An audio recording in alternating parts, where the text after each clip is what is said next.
Hadirin dan hadirat yang dirahmati Allah, majlis ini adalah majlis yang kita buat untuk kali yang pertama liqa dengan Jabatan Mufti dan saya secara khusus, dan kali ini kita buat khusus untuk Kolej Universiti Islam Perlis. Bagi sidang penonton yang menonton secara live di FB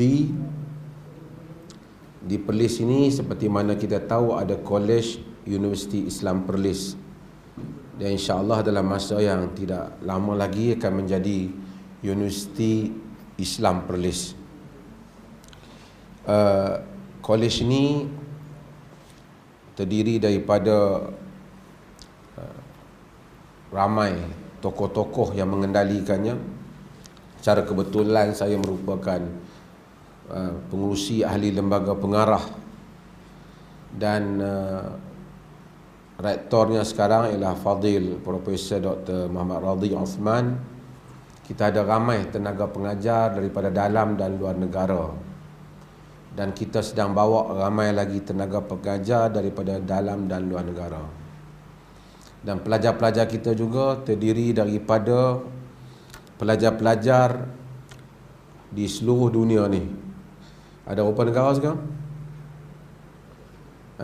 7, 8, 9. Yang datang ni semua ada selain daripada Malaysia, Indonesia, ya. Dan saya sebut hal ini pada mukaddimah kuliah pada malam ini ialah kerana ingin mengajak tuan-tuan yang menonton ini daripada mana pun berada untuk menghantar anak-anak ataupun tuan-tuan sendiri belajar di Kolej Universiti Islam Perlis, dan boleh pohon beasiswa daripada Majlis Agama Islam Perlis. Pergi ke website Kolej Universiti Islam Perlis dan proses itu boleh dilakukan. Kita sangat mengalu-alukan kedatangan pelajar-pelajar dari seluruh di mana saja berada ke negeri Perlis ni. Itu kempen lah awal. Boleh?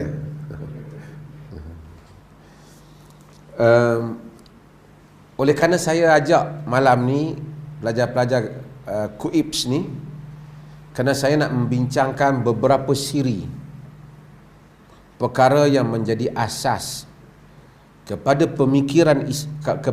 pemikiran Islam ataupun Islamic thoughts, yang mana dengan asas inilah Islam itu bergerak, Islam itu difahami. Sebelum kita nak pergi kepada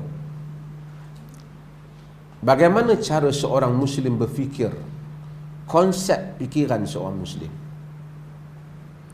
kita terlebih dahulu kita nak masuk mukaddimah tentang bagaimanakah cara fikiran orang-orang jahiliyah. Ni dia berdengung sikit, boleh ni sikit lah.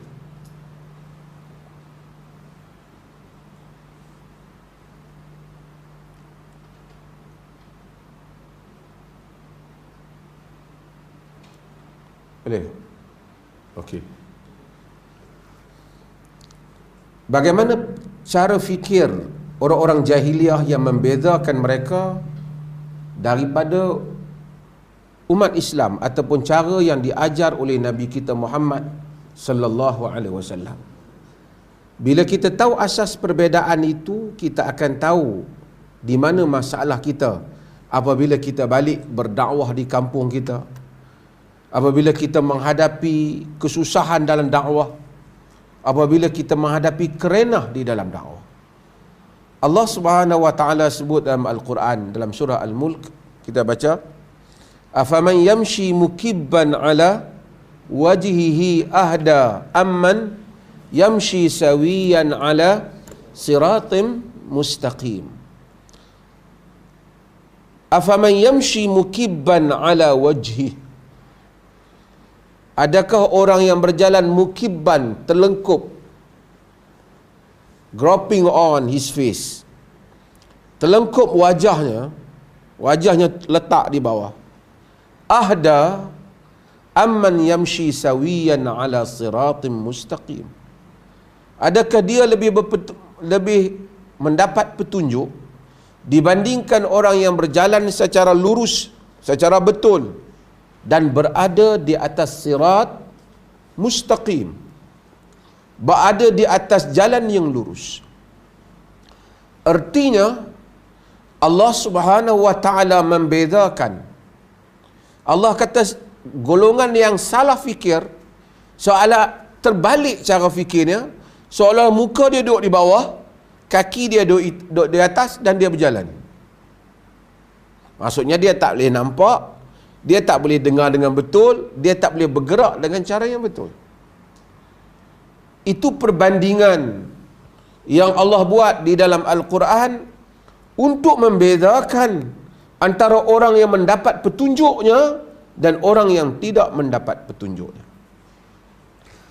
Apabila kita baca Al-Quran, kita akan dapati, hatta dalam kehidupan, kita akan dapati ada beberapa sebab manusia ini menjadi jahiliyah,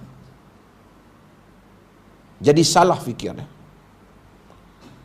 Salah satu sebab yang utama ialah dia memandulkan panca indera dia. Arab kata ta'tilul hawas.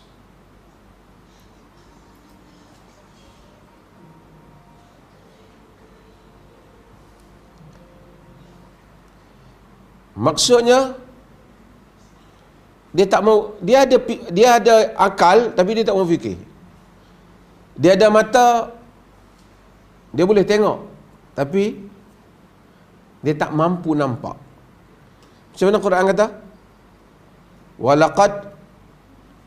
Walaqad zara'na li jahannama kathiran minal jinni wal ins lahum qulubun la yafqahuna biha wa lahum a'yunun la yubsiruna biha wa lahum adhanun la yasma'una biha ulaika kal an'am bal hum adall ghafilun wa ulaika humul ghafilun.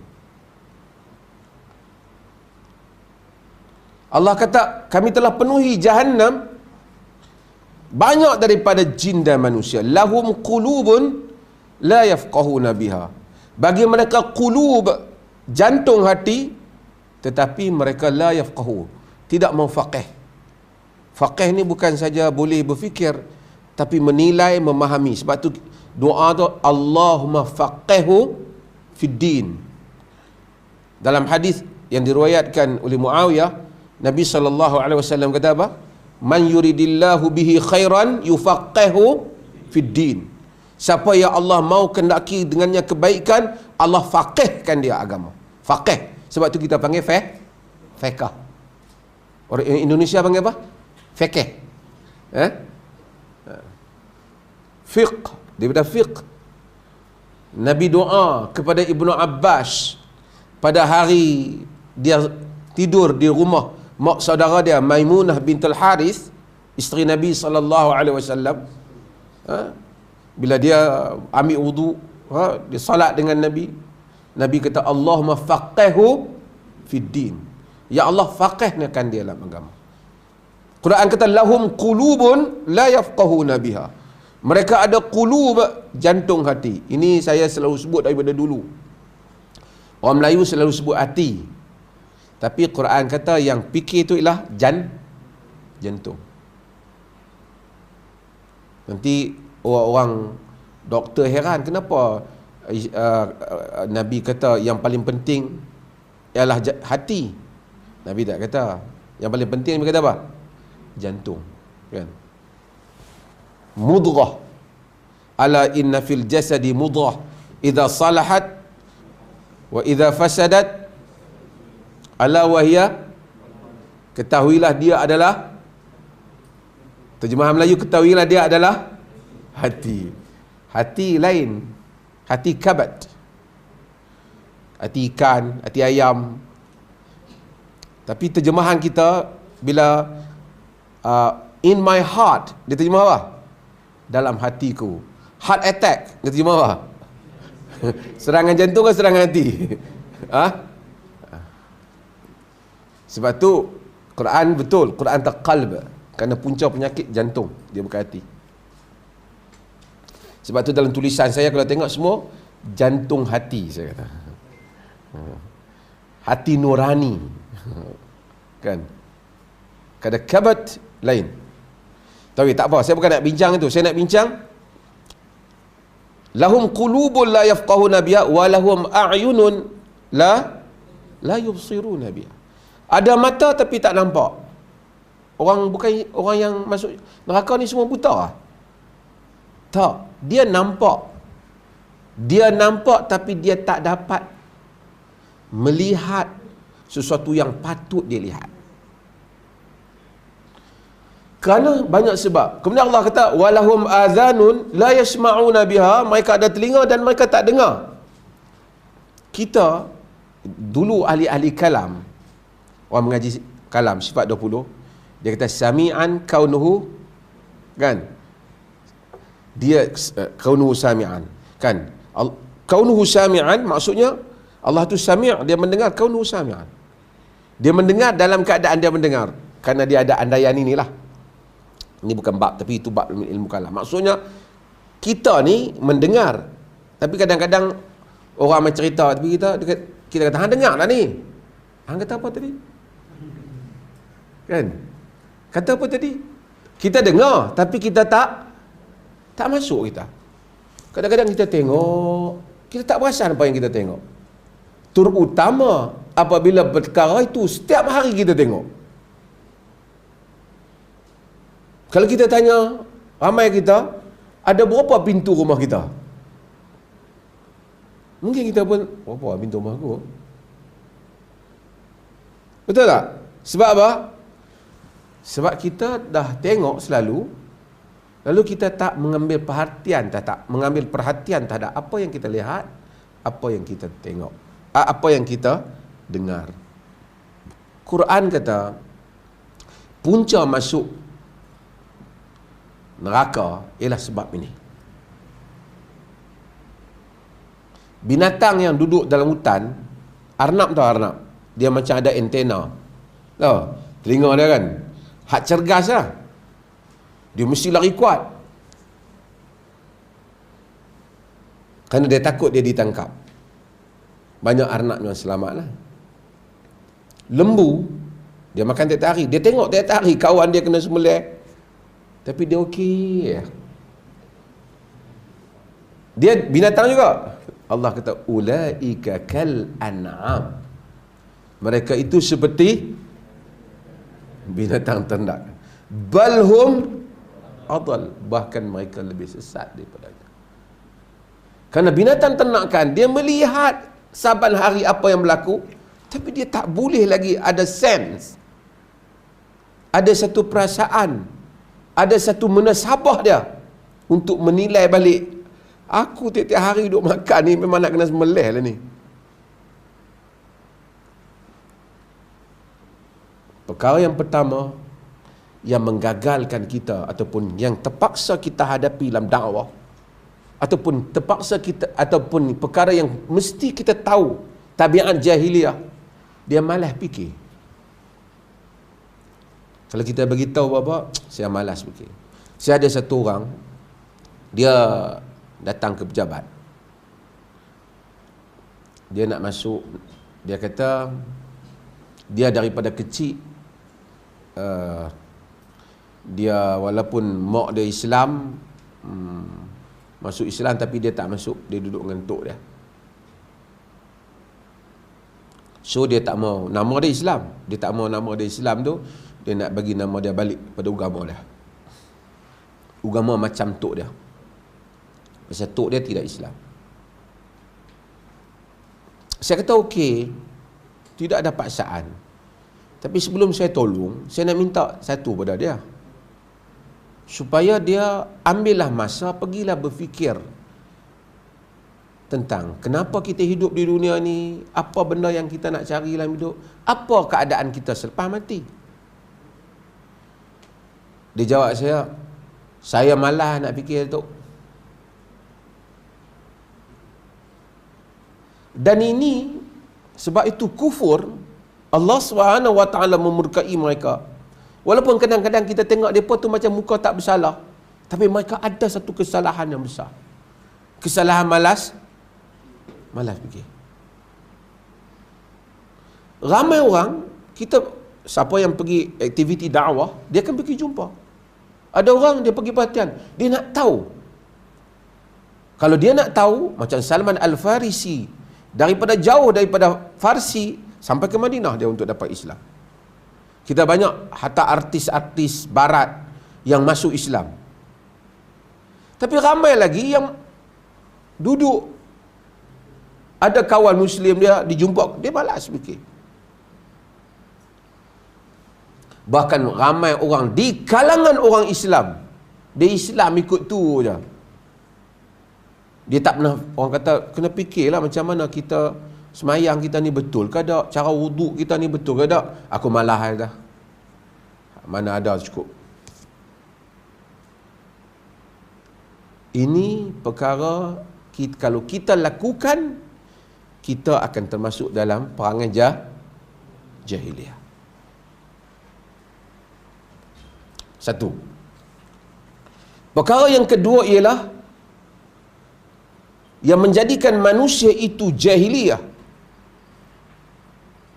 tak dapat terima hidayah Allah, berjalan secara terlongkop, ialah kena berpegang kepada benda-benda khurafat dan karut-marut. Siapa daripada negeri-negeri yang penduduk negeri dia banyak lagi khurafat macam-macam, dia percaya pada benda yang karut, dan dia selesa dengan benda. Kita kena fikir, orang tu doktor, pergi belajar sains, pergi belajar apa semua, tapi dia percaya benda yang karut. Dia ada kaitan dengan malas fikir tu. Pergi sembah benda yang bukan-bukan. Tu ada apa? Pergi minum karut-marut.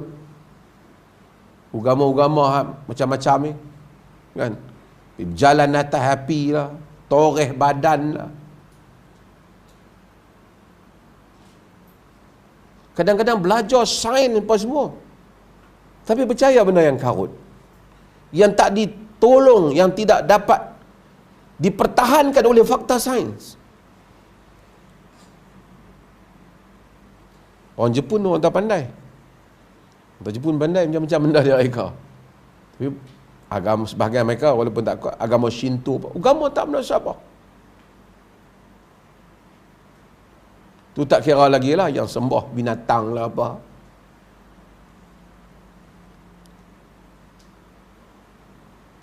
Abu Raja Al-Utaridi, dia ni dia Islam pada zaman Nabi, tapi dia tak jumpa Nabi, so dia tak jadi sahabat.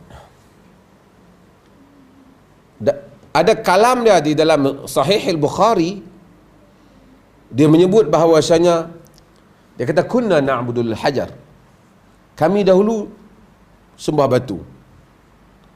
Fa idza wajadna hajaran ma huwa akhyar minhu, apabila kami jumpa batu yang lebih baik daripadanya, alqainahu, kami baling batu tu.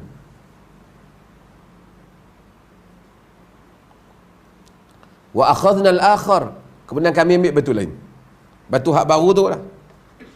Fa idza lam najid hajaran, kalau kami tak dapat batu apa, jama'na huswatut turab, kami ambil kepingan tanah ni, huswatun min turab, kepingan tanah ni, thumma ji'na bisyah, thumma halabna alaihi, kami ambil kambing, kami perah susu kambing tu, thumma tufna bihi, kemudian kami tawaf tempat tu. Orang Quraisy kadang-kadang kita tengok puisi dia hebat. Al-Walid bin Mughirah, bapa Khalid ibn al-Walid, bijak puisi dia. Sembah jahiliah. Khurafat ni boleh kena walaupun orang tu, kita tengok bijak, belajar macam-macam. Tapi dia mandulkan fikiran dia apabila sampai kepada kepercayaan ni. Sebab itu hidayah, Quran dan sunnah adalah penunjuk jalan bagi manusia, bukan sains. Ia membantu, sains boleh membantu manusia. Kerana ramai saintis di makmal dia cerdik, keluar daripada makmal dia bodoh. Tapi orang Islam mudah-mudahan di luar makmal, di makmal dia mustaqim, yamshi sawiyan ala siratin mustaqim. Jadi kita jangan expect dalam hidup ni. Sepatutnya Khalid Al-Walid, orang pernah tanya dia, Khalid Al-Walid bijak, hebat, tapi dia musuh Islam lewat. Yang ni akan ada bab. Dia Amr bin As bijak, tapi siapa kau musuh Islam lewat? Islam cahaya, dia kata. Nanti kita akan tengok bab tentang pasal pemimpin. Tapi pemimpin Quraisy ni bagaikan bukit yang melindungi cahaya. Orang-orang bijak, kita pergi kepada masyarakat, kita akan hadapi benda ni. Khurafat. Saya ada kawan, ada seorang meninggal dah, orang Sabah. Ada orang Sabah ni, Sabah. Saya tak tahulah Sabah kawasan mana, tapi dia selalu cerita saya. Dia kata di kampung dia, kalau nak buat korban tu, kambing tu kena buah bedak lah, siap buah gincu lah. Ada. Di Indonesia kan banyak kan, macam-macam bagi dia ada. Tengok pakai smart apa. Orang kata kalau orang pandai cakap, boleh speaking pandai. Speaking pun tak pandai. Mak Saleh yang ikut ajaran sesat, bunuh diri, punya banyak. Ada ajaran dan dunia ni yang makan benda-benda karut, makan benda kotor. Ada yang sembah kemaluan lelaki, ada yang sembah kemaluan perempuan.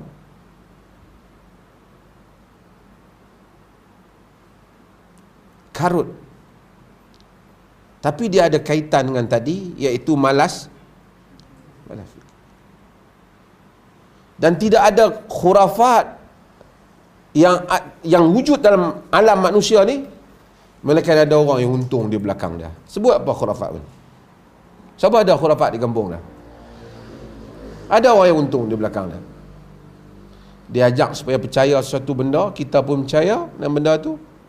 Dan ada toke dia di belakang tu yang boleh buat keuntungan. Kerana kita percaya tu, kita kena bayar itu, bayar ni. Di Afrika, ini orang geng-geng tarikat, dia dengar dia marah saya, tapi dia boleh tengok lah dalam sebahagian pengikut tarikat tu miskin. Syekh-syekh tarikat ni pun kaya.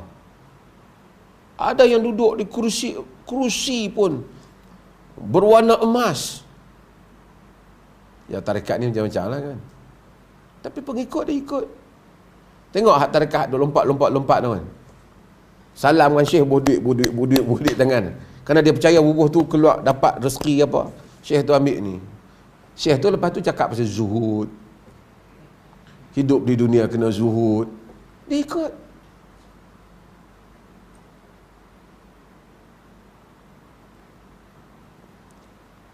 Tengok ajaran nak baru ni apa? Yati. Ha? Dia buat beli apa telok daripada apa kerih apa, orang beli RM1 dia beli 3-4 ribu.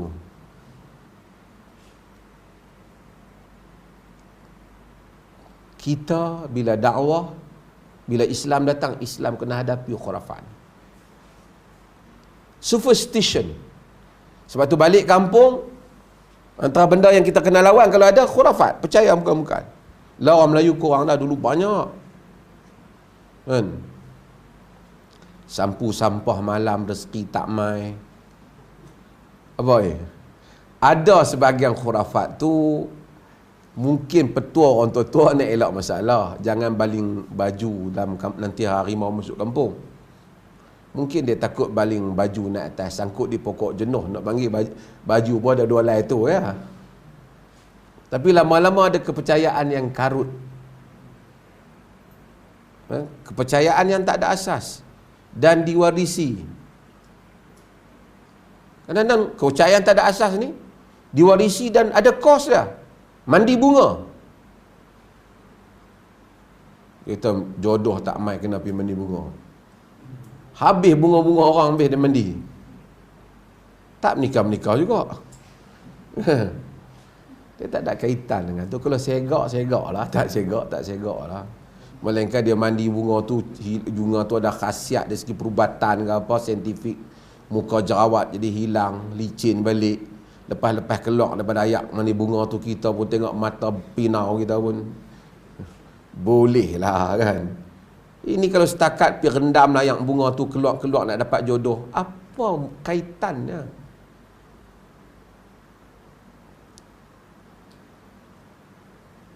Khurafat sampai orang tak boleh fikir akal. Cuba tengok orang yang jual cincin. Saya sebut contoh ni. Kita pergi kot jalan. Cincin ni abang, pakai kalau nak berniaga. Perniagaan naik, beli batu ni. Ada tuah.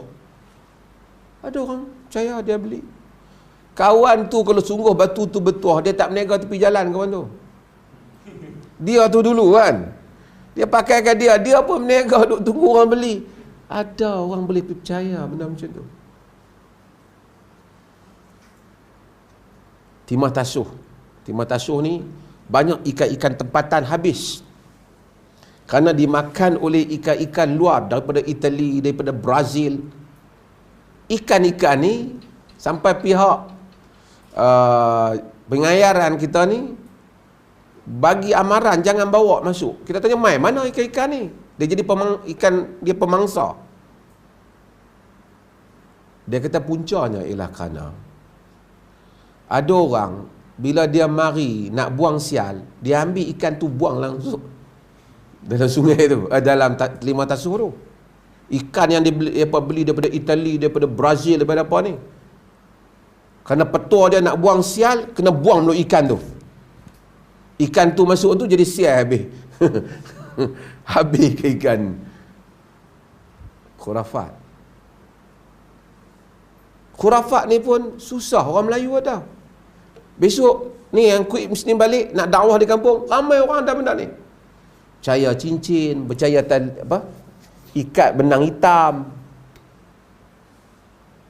Kalau ikat benang hitam ni tak mari apa? Kalau buat macam ni, apabila ada bangsa tertentu percaya kalau pintu rumah buka kot ni rezeki mai. Kalau buka kot ni rezeki tak mai. Sebahagiannya ada saintifik punya fakta, sebahagiannya mengarut. Tajul Muluk. Kenapa baca kitab Tajul Muluk? Ni kitab lama Melayu. Semua petua duduk dalam tu. Petua nak buat rumah hari apa, petua ni semua khurafat. Kadang dia tilik orang. Kulit kalau hitam macam ni pangai jahat dia tahu. Nanya. Dia mak pak dia hitam, kulit dia hitam lah. Bilal pangai baik. Atta' bin Abi Rabah pangai baik. Semua hitam.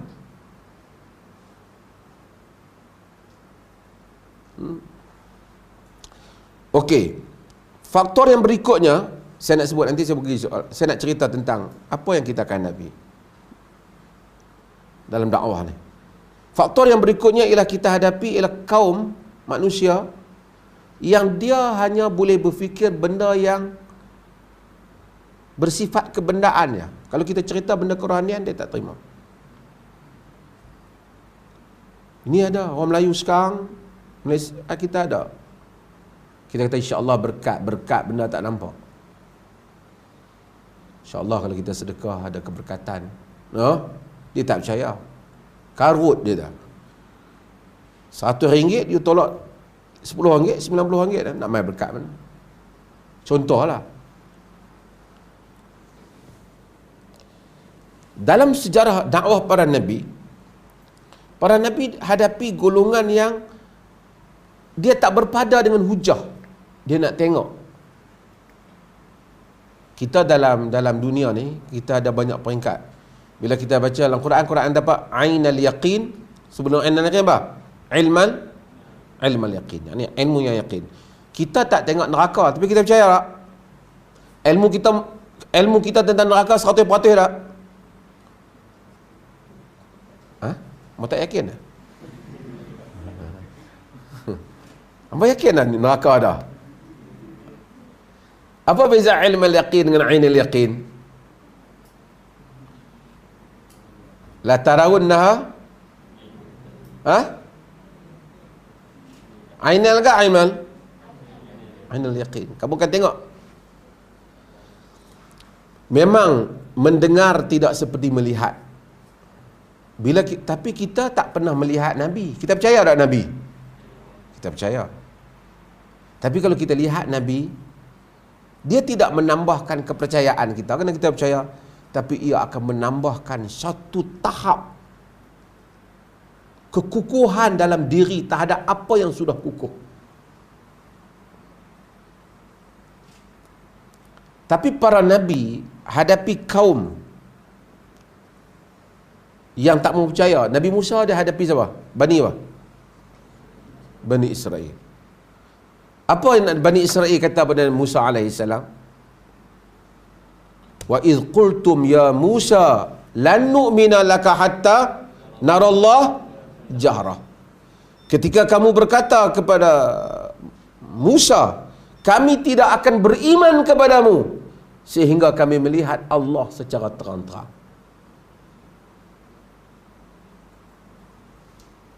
Besok kita dakwah, kita akan jumpa orang ni. Kalau betul Islam benar, bagi saya kaya. Buat je lah. Kalau betul Islam benar, saya penuh. Tapi Mak Saleh kepala otak kan apa betul. Kawan saya dia nama Neil. Di mana dia tu? Siap dah. Saya nak cerita dengan dia daripada Wales ke London. Tapi dia ada lah tolong saya juga. Saya selalu cakap dengan dia supaya percaya pada Tuhan. Dia tak mau percaya, dia Tuhan tak ada. Dia tak kata Tuhan tak ada, dia tak kata dia tak pasti Tuhan ada ke tak. Tuhan tu mungkin ada, dia kata, tapi bukan Tuhan agama yang Islam ke Kristian. Tuhan ni merentasi agama. Yang ni dia panggil agnostik. Kelompok yang percaya kepada Tuhan yang tak pasti tentang kewujudan Tuhan, ataupun satu lagi mereka percaya kewujudan Tuhan tapi mereka tidak percaya Tuhan itu, mereka tidak percaya kepada organized religion. Mereka tak percaya kepada agama yang tersusun macam Islam, Kristian, dia tak percaya. Dia tu Tuhan tu semua, untuk semua. Dia ni saya duk suruh dia berhujah, saya kata Islam benar apa. Dia main dengan saya, dia kata kalau betul Tuhan kau Islam benar, handphone aku yang buruk ni minta kau doa pada dia supaya jadi handphone baru. Kau doa dia kata.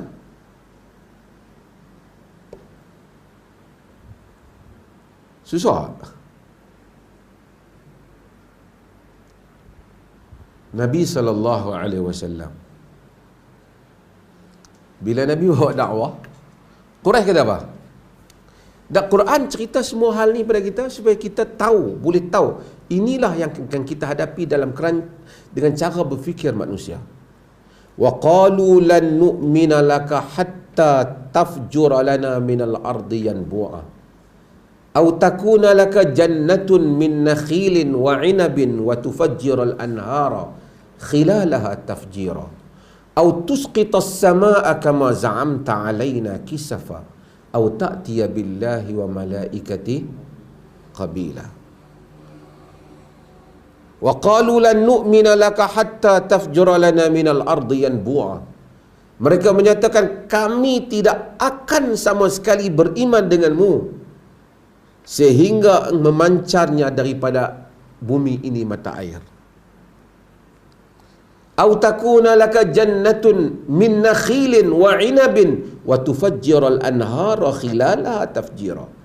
Ataupun engkau ada kebun-kebun kurma, anggur, dan engkau alirkan di tengah-tengahnya air yang memancar, air yang sentiasa mengalir. Au tusqitas samaka au tusqitas samaa kama za au tusqitas samaa kama za'amta alaina kisafa.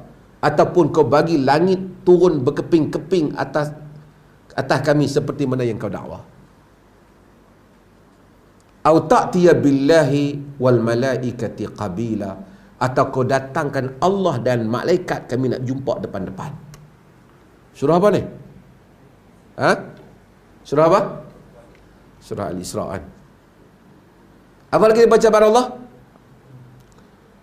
Au yakunu laka baitun min zukhruf au tarqa fis sama' wa lan nu'mina li ruqiyika hatta tunazzila alaina kitaban naqra'u. Ataupun engkau ada rumah yang dihiasi, yang diukir dengan emas, ataupun engkau naik ke langit, kami tak akan beriman kau naik ke langit. Kalau naik ke langit pun tak beriman, sehingga kau turun bawa satu kitab yang kami boleh baca. Susah tu daripada dakwah Nabi. Siapa dia? Ni Quraisy dakwah challenge Nabi. Nabi jawab apa? Kalau kita kena challenge kita apa? Tak apa, aku buat. Kalau Nabi buat hari itu, kita susah. Setiap kali kita dakwah, orang challenge kita, kita pun nak kena buktikan. Tapi Quran tak ajak Nabi, kata kamu tunggu sehingga aku datang, kan tak? Quran ajak apa? Apa sambung ayat tadi? Siapa apa tadi? Apa sambungan surah Isra? Qul subhana rabbi hal kuntu illa basharan rasulah. Bagi apa Quran? Qul subhana rabbi, katakanlah maha suci Tuhanku, tidaklah aku ini melainkan seorang manusia yang telah dilantik menjadi rasul. Yang tu je Nabi jawab, aku rasul ya. Aku tak boleh buat yang tu. Sebab itu bila kita dakwah, benda penting untuk kita bagi tahu kepada orang balik kampung kita nanti, mukjizat terbesar Nabi Muhammad ialah Al-Quran. Ni selalu saya ulang. Kalau orang tanya, mana mukjizat Nabi Musa? Tongkat dia. Mana tongkat? Dulu, it was. Arab kata kana makan fi qadimiz zaman. Mana mukjizat Isa? Mata buta celik dengan izin Allah, kulit sopak sembuh dengan izin Allah, yang mati dihidupkan dengan izin. Mana? Dulu. Dulu ada dalam cerita. Tapi kalau tanya mana mukjizat Nabi Muhammad? Apa dia? Ha? Dia mukjizat Nabi Muhammad Quran. Dan Quran sentiasa membuktikan kebenaran Muhammad zaman demi zaman. Bukan dia buktikan dengan keluar di tengah Quran ni duit. Tengok kemarin aku tak Quran dah ni, pagi tadi buka-buka ada RM30. Lepas tu ke sembahyang tahajud, buka-buka ada 300 pula.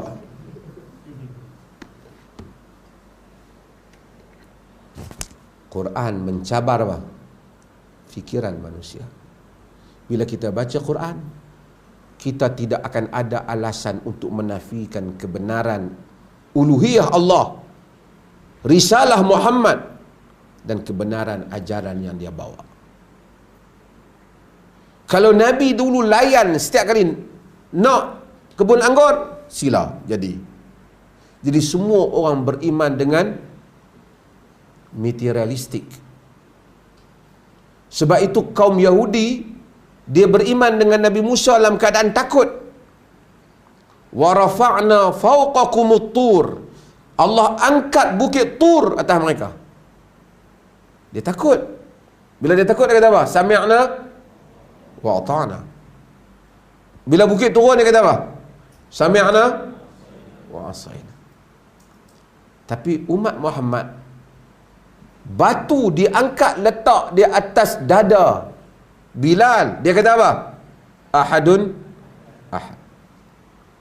Sebab dia bukan beriman dengan terkejut, dia beriman dengan kepercayaan, keyakinan, penerimaan akal dan jiwa dia, walaupun mereka terpaksa korban dan mati.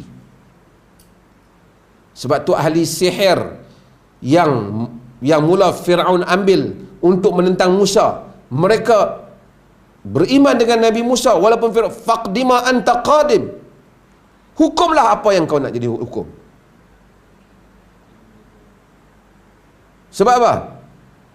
Sebab dia, hak penonton tu bukan faham apa. Hak penonton tengok sihir tu, dia tak faham. Siapa menang dia faham yang tu ya. Tapi ahli sihir ni dia faham, yang ni bukan sihir. Jadi dia punya iman tu iman yang jelas. Sebab itu bila kita pergi dakwah di kampung, di bandar kita, dalam semua tempat industri, kita dakwah dengan berdebat, berhujah, sehingga akal manusia tidak ada pilihan melainkan menyatakan Islam itu benar. Bukan duk pergi cerita, tengok tuan-tuan, saya bubuh benda ni layak, bila minum ayak jadi ini. Dulu budak-budak ni dapat 7A, kemarin minum dapat 14A. Dan inilah yang setengah-setengah yang cuba dibuat oleh sebahagian golongan-golongan yang kononnya nak pendekatan dakwah baru. Mereka bukan mengangkat nas Quran, bukan mengangkat, mereka angkat keajaiban syekh mereka. Jangan main ni syekh ni keramat ni, dia tahu apa yang kita ada, kita pergi jumpa dia. Ini akan kita hadapi, dan ini jadi trend bagi orang yang shortcut. Dia dah peras dalam hidup, dia nak pergi jumpa satu ustaz, yang ustaz tu boleh habak kat dia.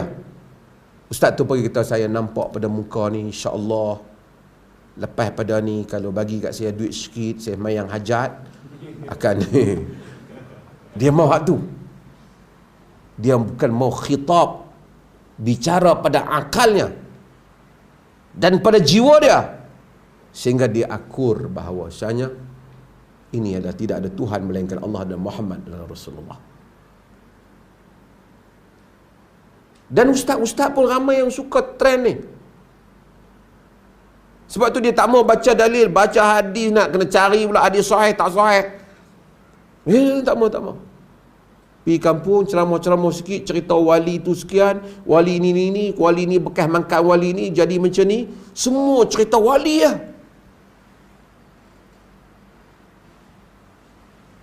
Tuan-tuan boleh pergi tengok sebahagian penceramah, dia hanya cerita, dan itu juga cara marketing. Tengok Ibu Yati tu dengan satu orang lelaki tu, tengok apa nama? Tok Syekh dia lah kan. Tok Syekh dia demam banyak tu. Apa tu kan? Ramai orang pergi ke dia, pasal apa? Orang tikam nombor ekor. Ya. Dia kata dia pandai lah kira. Sebab itu ini bukan agenda utama kita. Nabi ada ruqyah, ada jampi, betul, tapi itu bukan agenda utama. Nabi jampi sebahagian sahabat. Allah pun tak jadikan semua benda. Perang Nabi menang. Perang Uhud, di atas kecuaian sahabat tewas. Nabi dalam perang Badar sujud minta Allah tolong. Nabi tak kata malam ni semua kita mandi tapak dan mandi bunga, saya ajak 2-3 jurus baca ahum la yarji'un la apa, tentera musuh pun kalah. Tapi ada orang dia boleh baca ayat yang Nabi baca, Nabi cedera, dia habaq, dia baca ayat ni, dia kebal. Kita akan tahu itu bukan ajaran Nabi. Kalau ada ayat Quran baca jadi kebal, keballah Hamzah bin Abdul Muttalib, Sayyidus Syuhada. Faham maksud saya ni? Bila balik jumpa dakwah akan hadapi semua ni. Manhaj kita bukan yang ni. Yang ni bukan manhaj kita. Manhaj kita kitab dan sunnah. Kalau orang kata kalau nak tunjuk benar, kita tengok siapa dia yang lebih hebat, keajaiban dia. Khitab Islam, khitab pada akal dan pada jantung hati manusia. Manusia tak boleh beriman dengan terkejut. Nabi tak bagi orang beriman dengan terkejut. Terkejut beriman, terkejut beriman. Beriman dalam ketakutan, tak. Beriman dengan pilihan. Dan jangan cuba buat itu.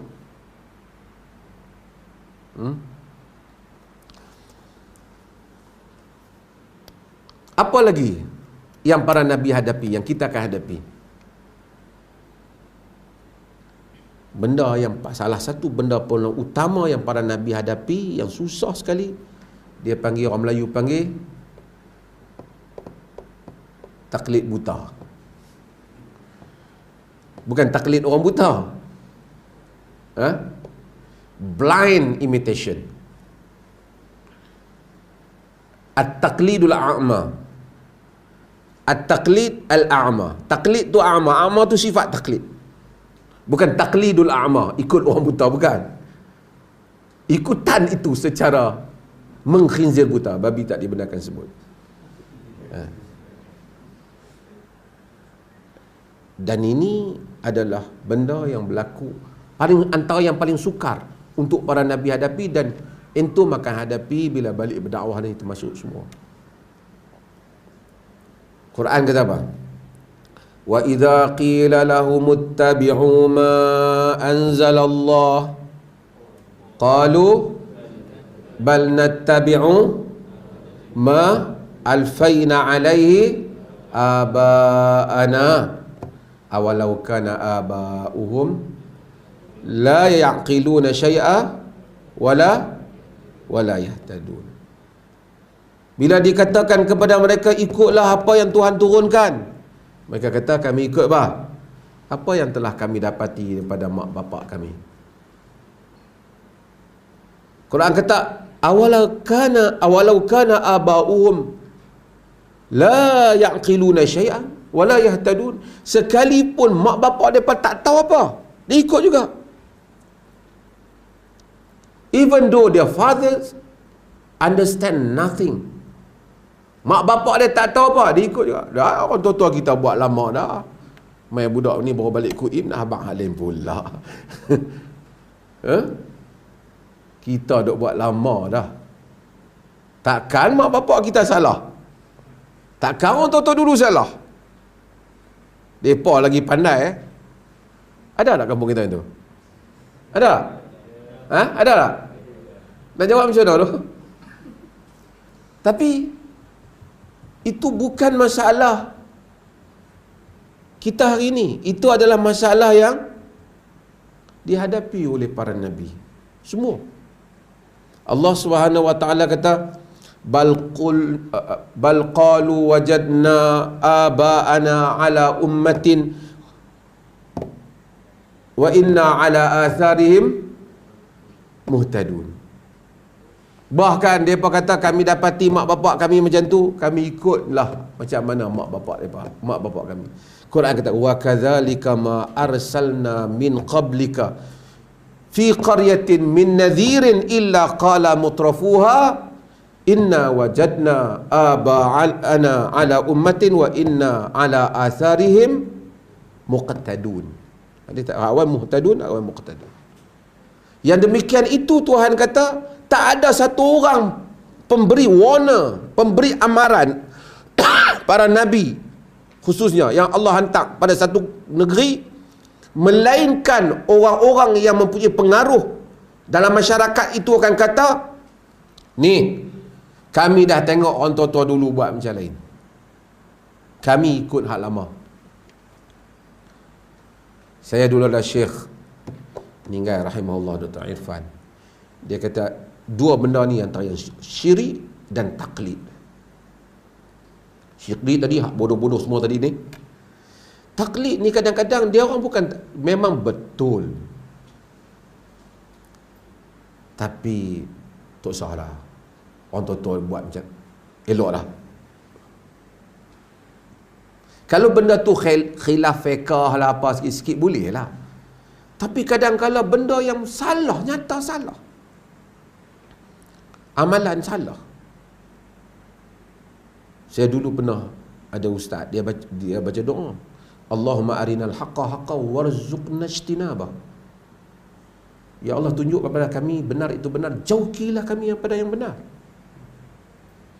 Sahabat ada salah baca ustaz.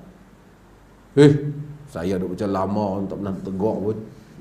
Masa saya muda balik macam apa ni ya. Marah dah. Bila saya mula duk dakwah apa-apa sikit, yalah adalah kita masa tu muda kan. Saya bagi pandangan tentang kenduri arwah, tentang apa. Saya tunjuk dalil-dalil ni. Dalam semua mazhab Syafi'i tak boleh, semua mazhab tak bagi. Duk buat ni tambah 3, 7 apa. Satu tokoh, kalau saya sebut nama ramai orang kenal. Dia panggil, dia kata saya Asri. Saya muda, saya macam peringkat anak kan dah. Kalau hak entah sebut ni katalah betul, entah mau orang tuduh orang tua-tua kita dulu salah. Dulu ustaz-ustaz dulu lebih besar daripada entah. Saya tak katalah depa tu macam hak Quran kata tu, tapi taklid dalam sejarah manusia ni sentiasa taklid buta, sentiasa menjadi masalah. Sebab tu bila balik nak dakwah, bukan dakwah ke orang, diri kita sendiri. Tengok ada tak kita tahu benda ni hujah ni memang benar macam ni, tapi aku ni duk biasa yang ni ya. Ada tak? Kalau kita ada, itulah masalah. Kita tak boleh berubah.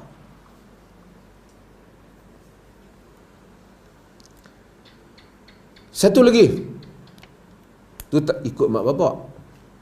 Satu lagi benda yang kritikal, yang orang mungkin marah sikit, kita mungkin jadi benda tu juga. Kita ikut tokoh agama walaupun kita tahu salah. Kita ikut orang yang kita nampak kuat ibadat walaupun dia salah. Boleh berlaku kepada kita. Telah berlaku pada umat-umat yang terdahulu. Umat mana? Kristian. Betul tak? Quran kata apa? Ittakhadhu ahbarahum wa ruhbanahum arbaban min dunillah wal masih ibn Maryam.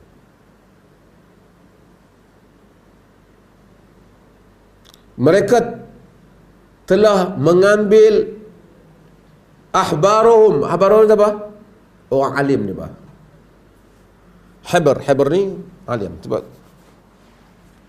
Ibnu Abbas kata habr ummah. Ahbarahum, ulama mereka. Wa ruhbanahum, kaki ibadat. Dalam masyarakat ni ada dua. Satu hak alim, satu lagi yang kuat ibadat. Kadang dia tak alim, dia kuat ibadat. Ada orang yang alim dan kuat ibadat. Tapi orang Melayu kadang-kadang dia tak faham bahasa. Bukan orang alim, malah orang biasa, orang awam tak faham. Dia tengok kawan dia teruk, lepas tu pergi semayang masjid, dia tahan lah alim tu. Salah ayat tu. Alim merujuk pada ilmu. Kita ni satu lagi, mengaji kuib, jangan salah istilah. Nanti orang tahu kita tak mengaji, orang kata kita tak mengaji Arab. Alim merujuk kepada dia alim tapi ilmu kurang. Apa pula dia alim ilmu kurang?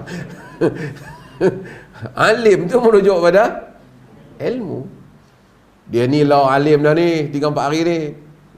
Alim ni dia panggil alim Melayu ni sebab tu ada istilah alim kucing. Alim bukan alim. Kita yang tu boleh kita panggil warak,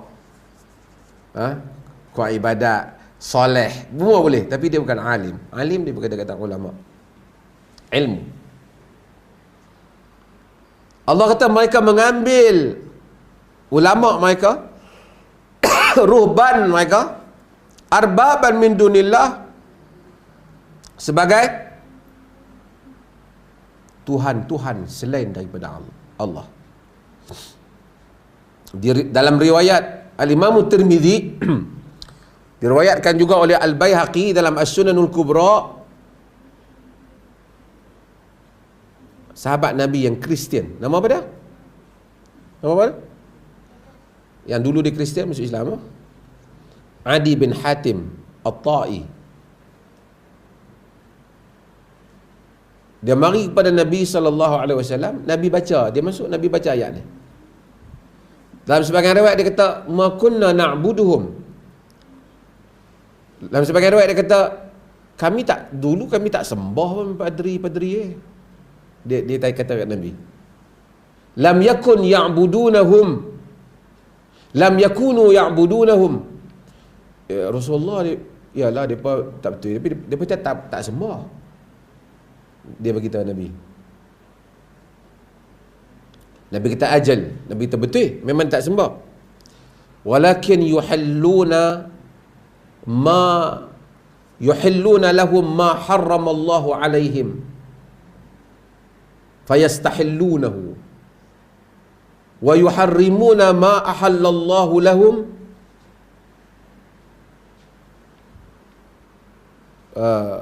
fayuhillunahu fadzalika ibadatuhum iyyahum.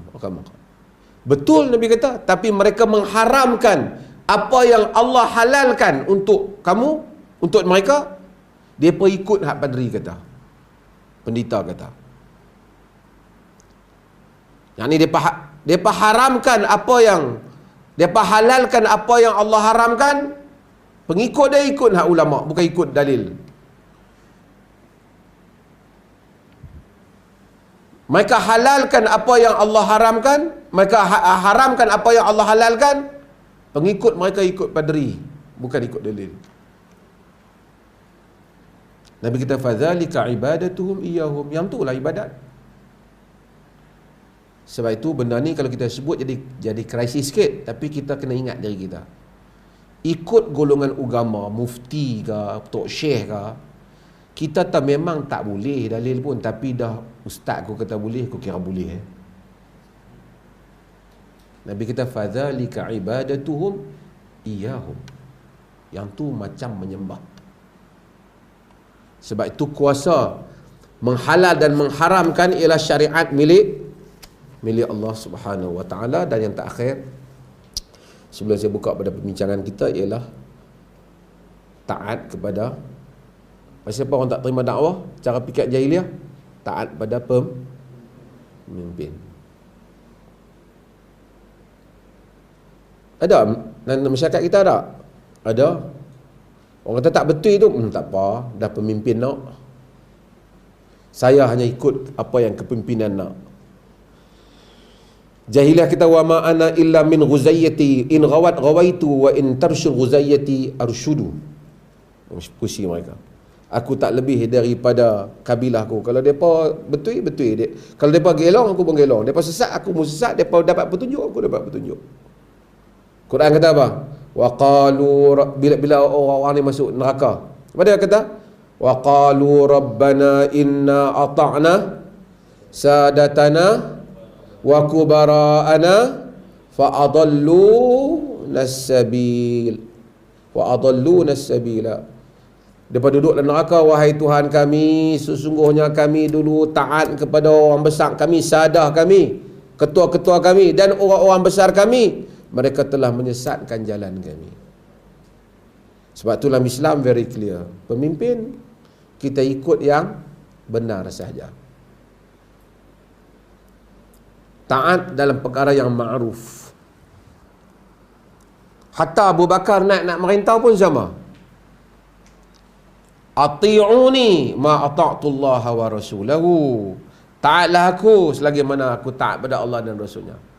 Fa in ra'aitumuni i'wijajan faqawwimuni, kata Umar. Jika kamu lihat aku tak betul, kamu perbetulkan aku. Ni mai orang politik kata akar umbi hendaklah taat apa saja keputusan kepimpinan. Mana boleh. Sebab tu orang politik otak tak betul. Ramai. Hak atas tu dia, kan. Kadang-kadang kawan-kawan kita cerdik, dia tak pasal tak ikut juga benda salah. Saya nak buat macam mana, urusan parti saya. Sebab tu nikmat akidah Islam ni salah satunya kebebasan di dalam membuat keputusan selari dengan kehendak Allah dan Rasulnya. Bebas. Yalah, kita mungkin tak menzahirkan pemusuhan dan seumpamanya, tapi kita tak ikut apa yang salah. Innamat ta'atu fil ma'ruf, kata Nabi. Hanya saja taat itu pada yang ma'ruf. Tak ada orang manhaj yang jelas. Duk gaul kepala aku ni macam mana nak ikut pemimpin, kan nak ikut Quran ni. Ada orang fikir tu?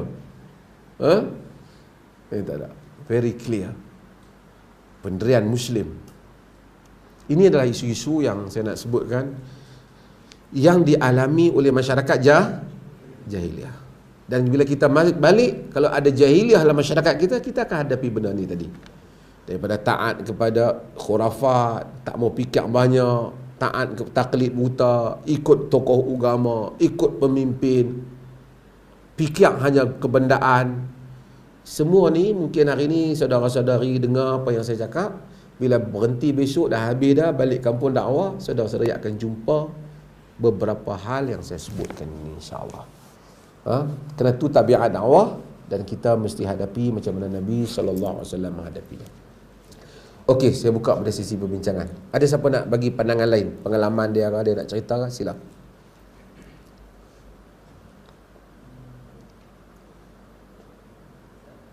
Ya.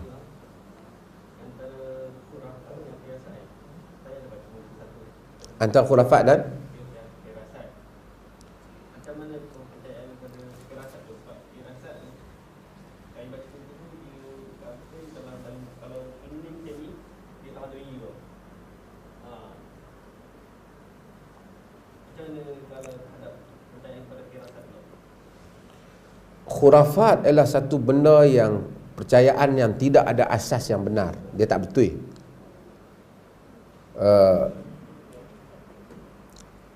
Sekalipun mungkin kadang-kadang ada keputusan yang betul, agama ni, sebelum saya nak pergi tadi, agama ni walaupun benda tu kadang-kadang keputusan, kesan dia tu betul, tapi metod dia ataupun cara tu salah, hukum dia salah. Misalnya, saya buat contoh. Mari di depan kita dua orang. Satu putih, satu gelap sikit. Bergaduh. Kita ni buat keputusan macam khurafat tadi. Orang ni biasanya kalau kulit dia gelap, dia ni tak betul. Misalnya kan, kita kata yang gelap ni salah. Kau salah. Kita tiba-tiba bila cek, betul yang gelap tu salah. Walaupun natijah dia, walaupun hasil apa yang dia rumuskan tu betul, tapi dia tetap berdosa sebab dia menghukum berdasarkan bukan ilmu pengetahuan. Dia buat telahan, dia buat teka-teki, cara kebetulan betul. Faham tak maksud saya? Ada perkara yang manusia meramalkan perkara kehadapan berdasarkan pengalaman. Orang tua-tua dia duduk, dia kata nak hujan ni malam ni. Dia tak mengaji sains, tak mengaji apa pun. Dia kata hujan sungguh. Kita kata, wih, keramat orang tua ni. Tapi sebenarnya dia berdasar pengalaman. Kadang-kadang dia rasa haba panas. Secara saintifiknya, haba panas tu terhalang oleh awan kan yang tebal. Tanda awan tu tebal, jadi dia tak boleh melepasi. So, dia rasa panas, kita rasa panas. Dia telah mengalami pengalaman ni banyak kali. Yang tu tak khurafat. Itu ada base dia, cuma dia tak tahu nak terang. Dia tengok budak, anak cucu dia ni. Dia kata kat anak dia, ni, cucu aku ni nak demam ni. Mari 2 hari demam juga. Itu tak khurafat. Dia berdasarkan dia tengok muka, macam nak merah sikit, dia pegang tak mana, dia rasa panas sikit. Dia tak pernah belajar medik, tapi dia telah melalui pengalaman yang sama banyak kali. Satu. Kedua ialah, ada orang Islam tak nafikan ini, yang Allah kurniakan kasyaf kepada dia. Tapi kasyaf ni bukan setiap orang mari dia boleh tahu. Kadang-kadang ada benda tertentu Allah telah menzahirkan, ataupun Allah telah membuka, menyingkap kepada dia benda yang akan berlaku pada masa depan. Beberapa telahan Umar bin Khattab benar, tapi bukan semua benda Umar tahu. Kalau tidak dia tahu, bukan semua benda. Nabi SAW, wahyu turun pada baginda.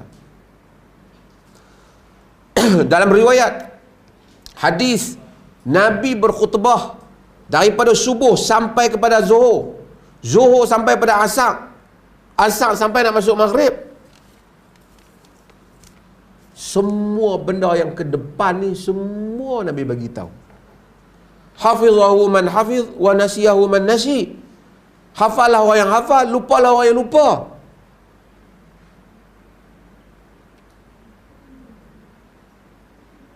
Kata Abu Dzar, wama min ta'ir yatiru bi janahai.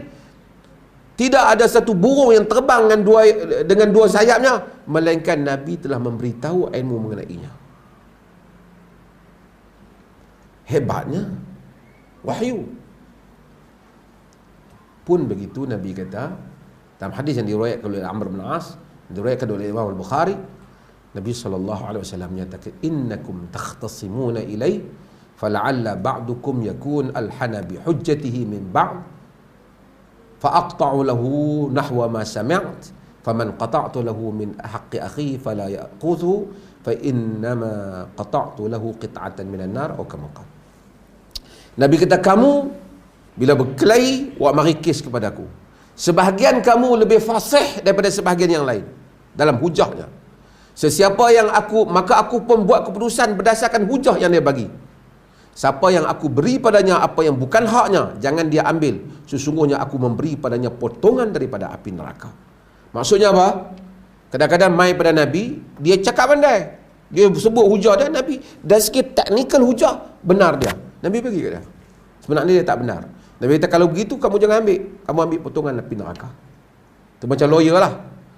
Dia hujah-hujah di mahkamah, dia menang, tapi sebenarnya dia salah. Biar anak guam dia salah, dia tahu, tapi dia pandai, dia ambil potongan daripada api neraka.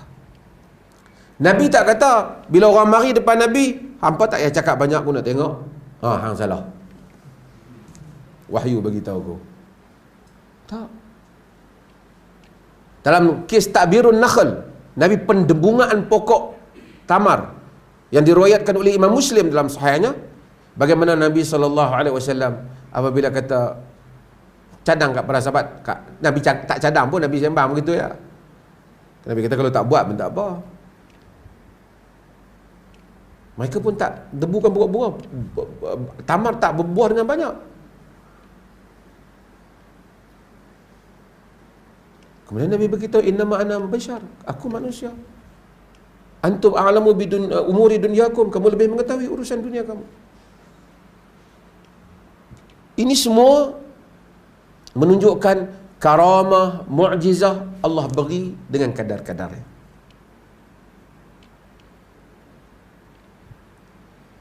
Hatta apa berlaku yang pada isteri Nabi. Siapa dah isteri Nabi yang terfitnah kes zina? Aisyah, hadithul ifk.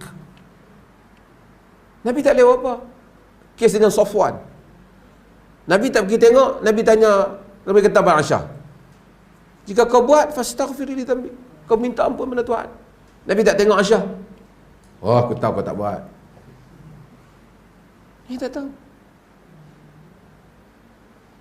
Nabi tahu apa yang Allah bagi tahu.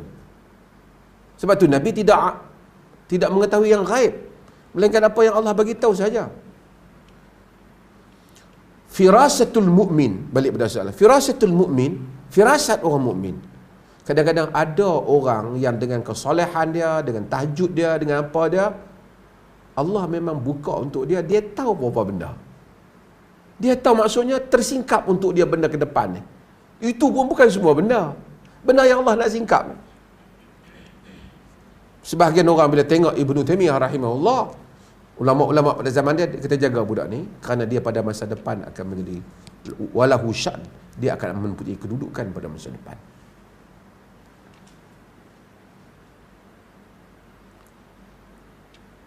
Sebahagian para ulama dengan riwayat Imam Ahmad dan selain ulama-ulama yang lain yang melihat kadang-kadang fulan dengan fulan, engkau telah melakukan hal ini, atau dia telah memberi sindiran, aku melihat padamu kesan tertentu, bertaubat engkau kepada Allah. Tapi bukan semua orang dia tahu. Mungkin Allah nak tegur hamba Allah dia tu melalui dia, dan Allah memuliakan dia dalam kes itu. Umar bin Khattab dalam kes Syariah, pasukannya pergi, sehingga Abdul Rahman bin Auf menegur Umar kerana Umar kata ilal jabal, pergi ke bukit. Abdul Rahman bin Auf kata, apa cakap, nanti orang kata apa Amirul Mukminin. Tersingkap pada dia tentera yang berada di sempadan. Tapi tak semua hal dia tersingkap. Ketika dia solat subuh, dia dibunuh oleh Abu Lu'lu'. Dan apabila dia ditikam, dia terkejut. Dia kata, akalanil kalb, aku digigit oleh anjing.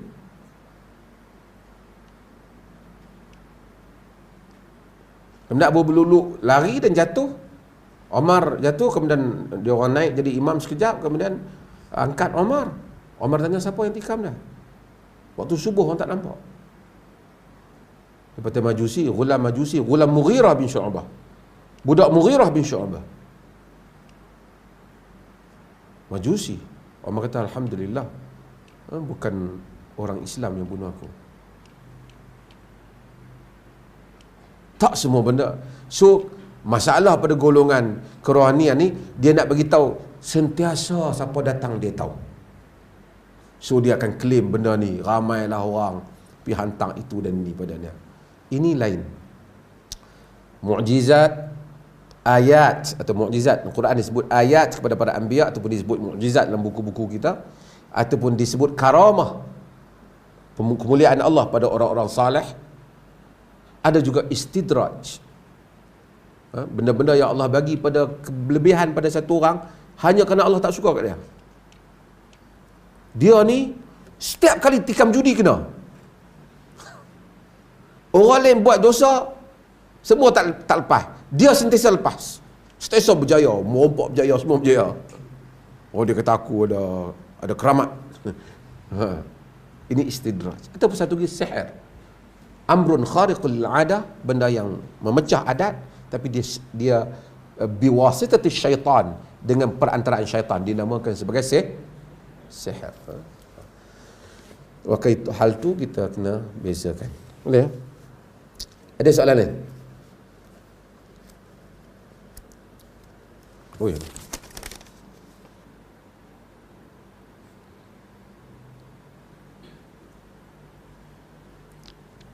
Adakah amalan mandi sebelum solat taubat itu amalan berdasarkan ajaran Rasulullah? Mewajibkan mandi, siapa soalan ni? Hadis yang mewajibkan mandi untuk orang yang masuk Islam, padanya ada Kathir bin Kulayb. Hadis ni dhaif. Tapi ada riwayat, termasuk riwayat Sumamah bin Usal, yang mana apabila dia Nabi bebaskan tu, dia pergi mandi, kemudian dia kembali untuk menganut Islam, untuk bersyahadah. Maka disuruh, digalakkan, walau ada sebahagian ulama sampai peringkat mewajibkan, kerana membersihkan diri bagi orang-orang yang menganut Islam, untuk mandi, kerana tanda dia membersihkan. Dia tak pernah mandi wajib, tak pernah dia mandi, kan, apabila dia masuk Islam, berdasarkan kepada beberapa riwayat, termasuklah riwayat Umar bin Khattab yang sebelum dia nak berpegang, yang adik dia Fatimah suruh dia membasuh dirinya, walaupun riwayat itu ada perbincangan. Itu secara umum daripada riwayat-riwayat yang ada dalam hal ni. Tapi adakah bila orang nak bertaubat disuruh mandi, wallahu ta'ala alam, dari segi nas tak ada. Melainkan cerita tadi hak nak masuk Islam tu macam taubat lah, dia mandi. Yang ada Nabi SAW sebut kepada hadis yang diriwayatkan oleh Imam Muslim, pada lelaki yang telah dia menyatakan alajtu imra'atan fi aqsal Madinah, aku telah ringan-ringan, maksudnya belum berzina, buat semualah dengan perempuan di ujung kampung, di ujung bandar. Dia kata minta, dia bagi tahu, wahai ana ya Rasulullah, ni aku Rasulullah. Rasulullah diam. Kemudian Umar mengatakan bahawasanya qad satarakallah law satarta nafsak, Allah Ta'ala telah tutup dosamu, mengapa tidak engkau tutup dosamu? Kemudian dia pergi, kemudian Nabi SAW panggil dia, kerana turunnya ayat Quran, innal hasanat yudhibna sayyiat, kerana kebaikan memadamkan kejahatan. Nabi SAW menyuruh dia solat 2 rakaat. Tapi Nabi tak kata pula pergi mandi. Kalau satu orang tu mandi supaya dia segar, dia apa, dia nak solat, itu sesuatu yang baik. Tapi yang ada ialah solat kewajipan, mandi wajib ada, mandi sunat Jumaat ada, mandi sunat pergi hari raya ada, mandi sunat untuk taubat ini tidak ada nas yang jelas dalam hal ni, melainkan mereka andaikan dengan orang-orang yang menganut Islam itu saja. Ada soalan? Ya. Ada hadis Rasulullah marah sahabat kalau banyak tanya, kalau tanya ya misal okey, yang ada badui tanya kan, sahabat dia gembira kalau ada badui tanya.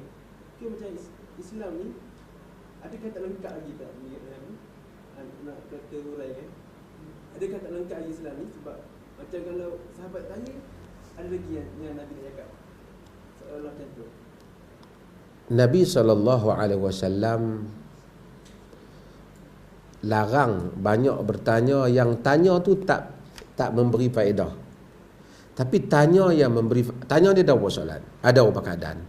Tanya yang mana mendatangkan faedah, agama tak ada masalah. Dalam Quran banyak yas'alunaka anil anfal, kan? Mereka bertanya tentang anfal, mereka tentang mahid, tentang haid, mereka bertanya. Nabi tak ada masalah. Bahkan Quran menjawab pertanyaan mereka. Bahkan Nabi SAW marah orang yang buat sesuatu sehingga salah tanpa bertanya. Dalam hadis Abu Daud yang selalu kita baca tentang lelaki yang cedera kepala dia tu kan. Kemudian mereka bagi pendapat yang salah sehingga dia mandi, faghtasala wa mat, maka dia mandi dan kemudian dia mati. Nabi marah. Nabi kata qatalahumullah. Ala sa'alu illam ya'lamu. Nabi kata, tidakkah patut mereka tanya jika mereka tak tahu? Fa inna shifa'ul 'ai as-su'al. Kena ubat kepada tak reti, bodoh tu, jahil tu, tanya. Jadi tanya, no issue. Tapi Allah tak suka kasratus soal, yakni soal yang tak ada faedah saja tanya. Nabi kata, tolong tanya, orang banyak, orang tu tanya, orang ni tanya. Dia kata, hatta satu orang sehingga Umar bin Khattab nak tenangkan. Dalam hadis riwayat Bukhari, dia kata, hatta dia tanya apa? Ya Rasulullah, man abi? Wahai Rasulullah, bapa aku siapa? Nabi kata, abuka Hudzafah, bapamu Hudzafah. Padahal dia tanya, aina abi? Abuka finnar, pak kau dalam neraka.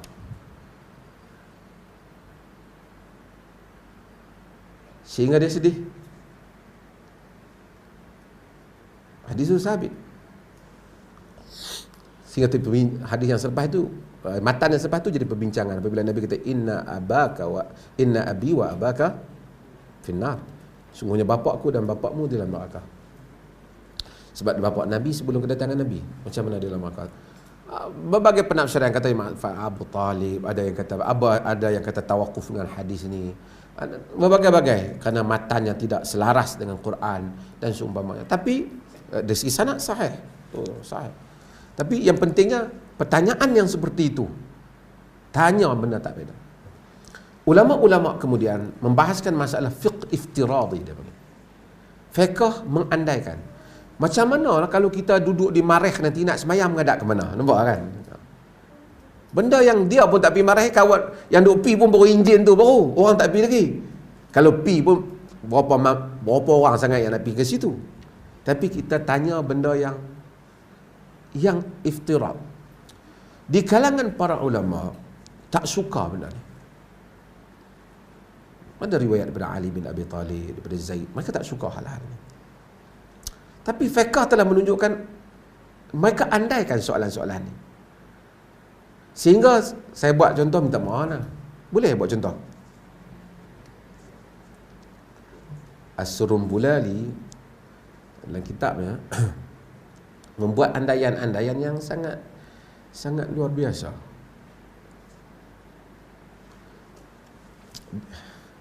Dia kata, Allah memaafkanlah semua para ulama yang telah berlalu dengan sumbangan mereka, tapi andaian yang sukar.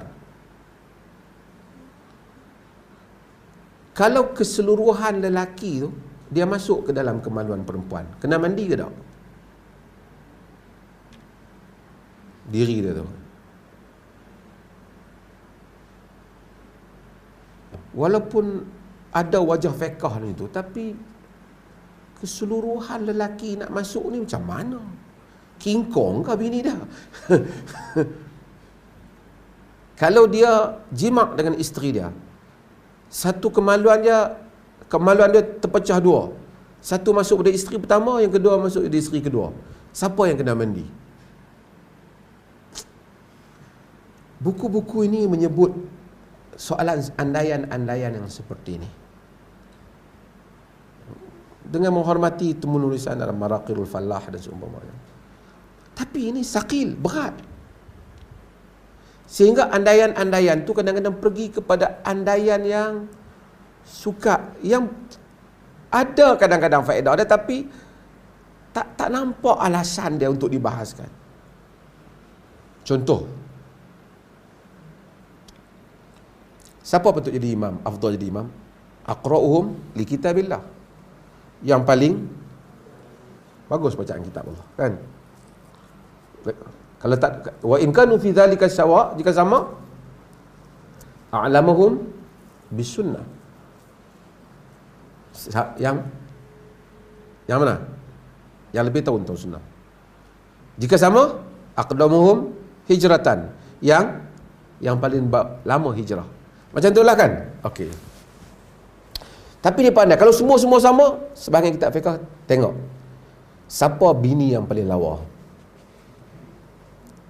Saya tak merendahkan mereka, tapi atas andaian kalau isteri lawa, semayang lebih khusyuk sebab dia dah tak ingat kat perempuan lain, kerana isteri dia pun dah cukup. Saya ingat kalau mereka tawak berhenti setakat hak alam hadis itu cukup memadai. Lepas tu siapa yang asgharun udwan disebut, siapa yang paling kecil kemaluannya, sebab dia kurang nafsu. Let's say lah kalau nak terima pun, tapi siapa dia yang nak pergi hukum semua benda ni?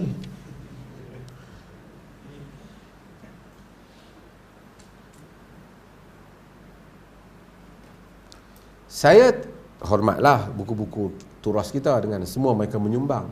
Tapi tadi, nak jawab soalan tadi, terlalu banyak mengandai-andaikan. Yang paling besar kepala dia, yang paling kecil, kerana yang paling besar lebih panjang kain serban dia.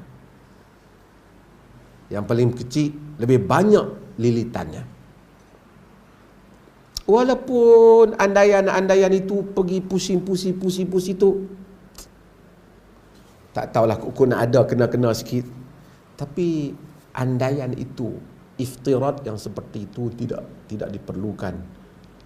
Melainkan dengan tak dinafikan, ada andaian-andaian dulu yang kemudian berlaku. Saya tak menafikan, saya kira dia Dr. Mazhar tak tahu, ada yang berlaku.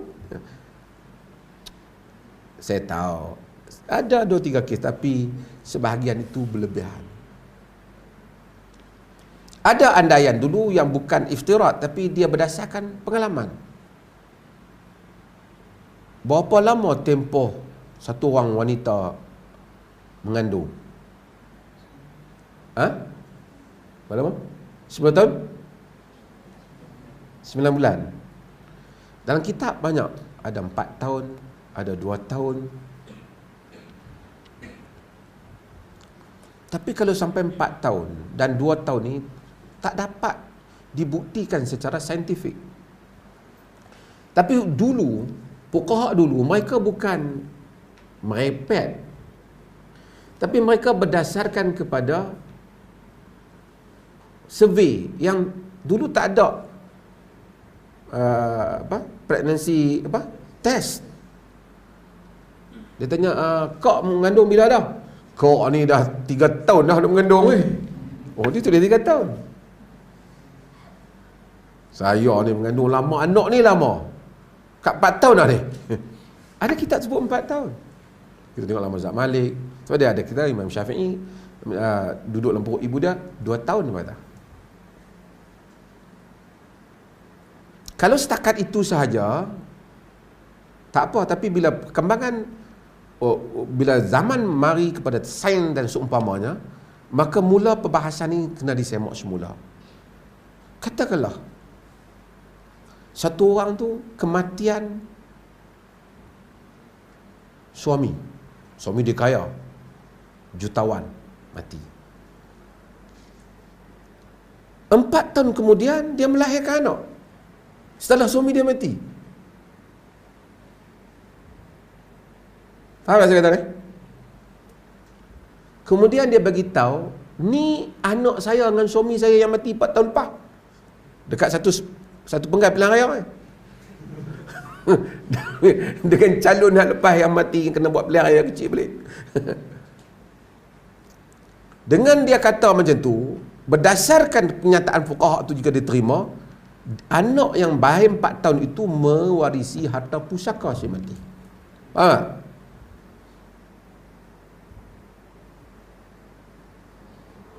Soekarno, suami dia dah mati 4 tahun, dia tuntut harta tak dapat. Mari 3 tahun, dia kata dia mengandung, anak keluar. Ni anak dengan suami dulu, hampa bagi harta pusaka dah. Sebab kita kata ada mengandung 4 tahun. Hal-hal seperti itu mesti disemak balik dengan fakta yang saintifik. Walaupun ada andaian-andaian itu. Panjanglah ni perbahasan fiqh yang menarik dalam ni ya.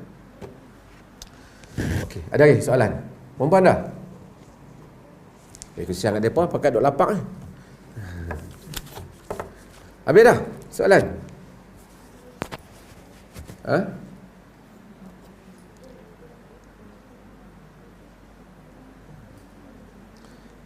Kalau ya. Sebagai orang Islam macam mana kita nak menjawab atau menghadapi orang bila kita tegur ataupun teguran untuk buat baik tapi dia nak untuk pulang ke Islam.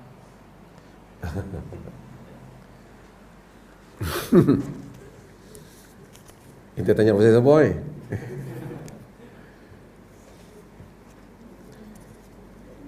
Dia kata tadi pun wartawan duk tanya saya yang ni ya. Kalau satu orang tu bila orang ugut dia nak keluar dari Islam.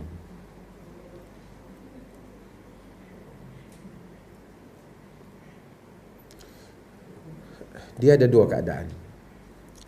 Satu, tindakan individu seseorang yang mengganggu gugat masyarakat. Macam ni. Dia bertindak dengan satu tindakan yang bukan personal punya, not personal sin, bukan dosa pribadi, tapi dia dah jadi dosa umum. Macam mana? Contohlah, dia buat benda salah. Misalnya dia buat benda yang tak elok. Kalau tak, dia dengan Allah ya. Tapi dia bubuh dalam Instagram, dia kempen. Dia bagi jadi orang semua support benda salah tu. Bagi orang like. Ini dia bukan jadi dosa pribadi, dia sudah pergi pada dosa awam. dia encourage dosa pada orang lain. Kalau setakat isu dia peribadi, kita mesti pergi pada peribadi dia, bagi tahu jangan buatlah benda ni. Tapi bila dia mengajak benda tu kepada orang ramai, join dia, ataupun akui benda yang dia buat tu salah, itu dah jadi part yang kedua, dosa umum yang membabitkan hal ehwal umum. Apabila membabitkan hal ehwal umum, maka kita kena membuat ulasan secara umum. Kena bagi tahu apa yang A buat ni salah. Padahal dosa hak dia buat tu patutnya tak habaq ke umum, kita pergi bagi tahu dia lah pasal dia dengan Tuhan je. Tapi dia pi publicizekan dosa dia. Itu dia kena bezakan. Jadi kalau bila dia publicizekan dosa dia, mungkin akan ada orang pun kritik secara terbuka. So dia patutnya sesiapa saja yang macam ni, dia jangan nak salahkan orang saja, dia kena salahkan diri dia juga. Of course, ada lagi orang yang macam tu, tapi mereka tak publicize. Mungkin orang pergi jumpa, approach dia secara personal. Tu salah buat macam ni, tak baik kan. Namun tak payah ada bising-bising. Kita pun kalau tengok ada orang macam tu, kita tak payah bising. Dia saja, pergi jumpa dia. Faham bahagian ni? Bahagian yang kedua ialah, walau bagaimanapun, rahmat Tuhan ni meliputi semua orang. Kalau kerana satu orang tu mendapat petunjuk disebabkan kita, tiba-tiba pelajar kuib pergi mesej kat abang Sajad kita ke apa, abang kata, abang saya cadang abang buat, dia tersentuh dengan nasihat ni, lalu dia okey, dia satu yang baik, betul tak? Kan? Abang, saya ingat abang tu sahabat ini, saya sebenarnya kesian kat abang, saya doa supaya Allah bagi kekuatan abang berubah. Macam kan? Kata Nabi dalam hadis pada Ali bin Abi Talib, riwayat Imam Muslim, la an yahdiyallahu bika rajulan wahidan khairan laka min humurin na'am. Jika sekiranya disebabkan engkau Allah bagi petunjuk kepada satu orang, lebih baik daripada humur na'am, daripada unta merah.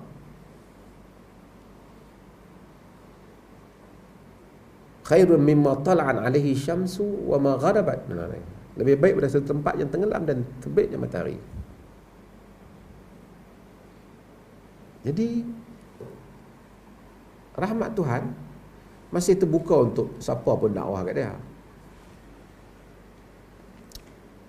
Cumanya kita, bila ada orang kata nak keluar ke apa, mungkin dia peras ke apa, Tuhan mengetahui hamba-hambanya. Cuma mulut kita ni jangan lebih pada rahmat Tuhan. Jangan kita dia ni rosak dah, memang ahli neraka dah. Jangan. Man qala halakan nas wa huwa ahlakuhum. Hadis riwayat Imam Muslim. Siapa yang kata jahanam orang, dia jahanam dulu lah. Binasa. Mungkin hari ini keadaan dia macam tu, kemudian dia bertaubat, kemudian dia balik pada Allah. Mungkin ada orang yang telah berjasa, telah mengembalikan, memujuk dia balik pada jalan Allah. Kesemuanya dosa yang dia buat itu salah, tapi lagi yang membunuh 99 orang dan 100 orang lagi Tuhan ampunkan. Lagi kan Abu Sufyan yang berperang dengan Nabi-Nya Muhammad sallallahu alaihi wasallam masuk Islam, Tuhan ampunkan. Bahkan Nabi pemujuk hati Abu Sufyan. Nabi kata, man dakhala masjidal haram fahuwa amin, wa man dakhala baita Abi Sufyan fahuwa amin. Siapa yang masuk ke Masjidil Haram, dia selamat. Siapa masuk ke rumah Abu Sufyan, dia selamat. Sebab apa? Masuk rumah Abu Sufyan dia selamat? Kata Abbas pada Nabi, wahai Rasulullah, Abu Sufyan ni orang yang suka kalau dia diangkat, dia dipuji. Baru dia masuk Islam, pembesar Quraisy.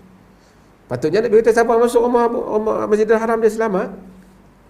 Nabi tambah, wa man dakhala baita Abi Sufyan fa huwa amin. Siapa yang masuk rumah Abi Sufyan, dia selamat. Ada orang macam tu. Jadi mungkin ada orang pergi abang, tak usah abang, pergi elok sikit, kita gunting rambut, pergi nampak sikit, pergi main gym sikit, pergi naik sikit. Kan? Dia pun kata okey juga, kan? Itu pun rahmat Tuhan, siapa tak tahu. Selagi orang tu tak mati, Tuhan Maha mengetahui.